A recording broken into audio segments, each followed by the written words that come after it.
I answer Cubase questions in my comments pretty much daily, and you don't really get to see those. So I'm gonna share some. But first, I'd like to thank everyone who subscribed to this channel. Somehow there's 5,000 of you, which is crazy and much appreciated. That's why I'm giving away a one-on-one session with moi. If you have questions about Cubase, YouTube, your own music, head over to the link in the description, fill out the form.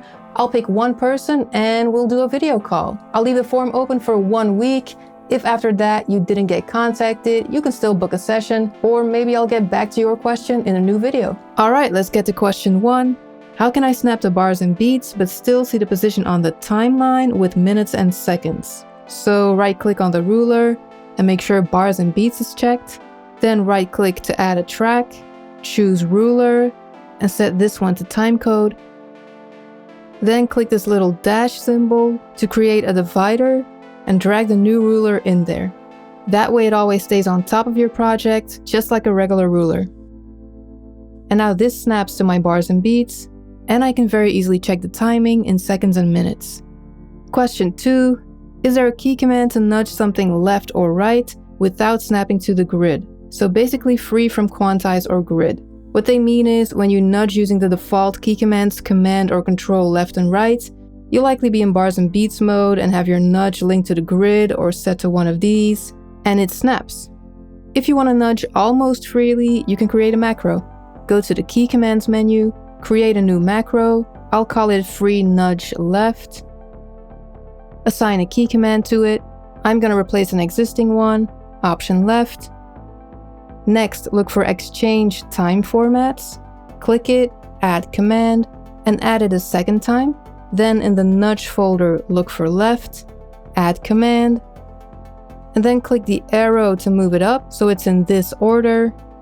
Exchange, left, exchange. Same thing for nudging to the right. Then in the transport bar, make sure your secondary time format is set to seconds, or any one of these actually, but I'll choose seconds. Then up here in the nudge settings, check link to primary time format and link to grid. In the transport bar, hold Option or Alt and click to switch between time formats. So now seconds is my primary time format, which means I can go up here and set the grid type to 1 millisecond. Switch it back down here, Option click. So now if I use my regular nudge, command left, it'll snap. And if I use the new key command, which triggers a macro, it's gonna move in tiny increments of 1 millisecond. So what's actually happening? Because I'm always linked to the grid of the primary time format, when I use my macro, it's gonna quickly switch from bars and beats to seconds, then it's gonna nudge by 1 millisecond, and it's gonna switch back to bars and beats. And the third question, if I have soft quantized MIDI notes and I still want them to end exactly on the grid instead of relative grid length, how do I do this? So this is the situation. MIDI notes that are recorded with soft quantize, meaning the start of the notes is not going to be exactly on the grid. That function is here, by the way. And they want the start of the notes to stay like this, but the end of the notes to snap to the grid. By default, it's going to quantize the length of the note, so not the end. So if you record with soft quantize or no quantize at all, and you lengthen a note with the grid on, it's not going to snap to the grid.